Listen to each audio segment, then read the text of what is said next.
My helpful hints today are going to deal with section 5.2, the latter half of the section. Problems starting from I think the first one I'm going to work on is problem 43. We've worked on the earlier problems in section 5.2 where the author has emphasized to us the fact that integration, while not equivalent to the idea of area, areas can be used to help us learn, visualize, begin to understand some of the geometric concepts of what an integral actually could possibly represent.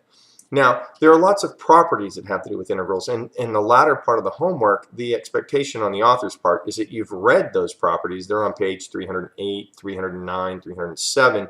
So before you can expect to be successful with problems 43, 45, 47, all the way through 61, you're going to have to take a look at those properties. So if you have not yet looked at those properties, take a second, push pause on the video, grab your textbook, open it up, and read through the properties and look to see exactly what those properties say, because we're going to use those properties when we solve these problems. And if we don't know the properties, well, then solving the problem is going to become, well, a little more difficult. So I'm going to start with problem 43. If you look in your text, problem 43 says that we were told, or we were shown back in example 2, that the integral from 0 to 1 of x squared dx equals exactly 1/3. Now, we worked that out in class. We took a day, we did the step-by-step process, used the Riemann sum approach, and actually showed that the limit as n approaches infinity of the sum I equals 1 to n of f of x sub I star, where our function was indeed x squared,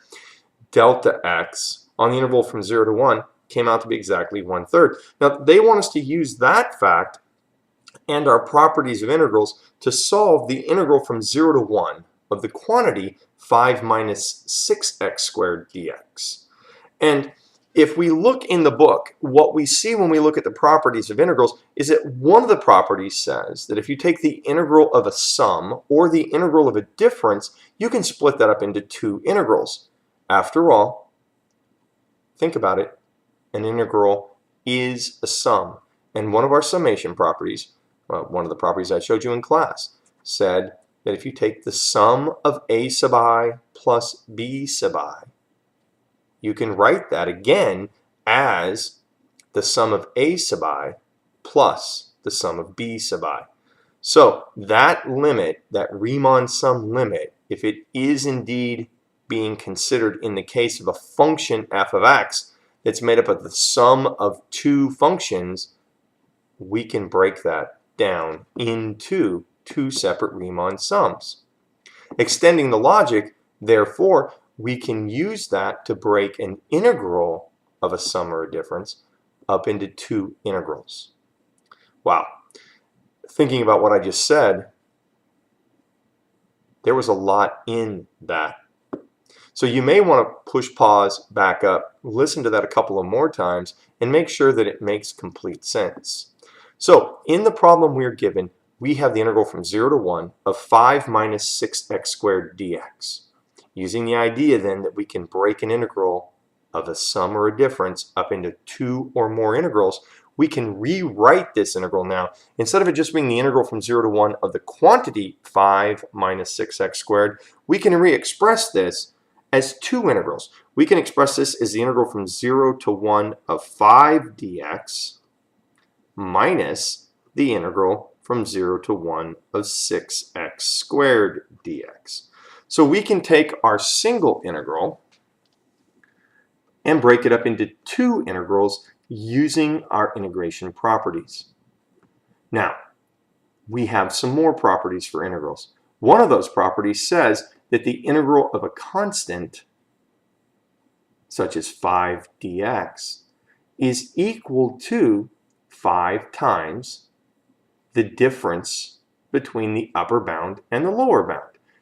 So we can re-express that integral, the integral from 0 to 1 of 5 dx, we can re-express that as a product of 5 times 1 minus 0. That is one of our integration properties. So we can now re-express this, instead of an integral, that term becomes 5 times 1 minus 0. Now, we still have the second integral to consider, the integral from 0 to 1 of 6x squared dx. Yet another property tells us if we integrate a constant, such as 6, times a function, such as x squared, we can move that constant out in front. We can literally pull the constant out of the integral. So if we do that, that can be re-expressed now as 6 times the integral from 0 to 1 of x squared dx. So it would look like this. 6 times the integral from 0 to 1 of x squared dx.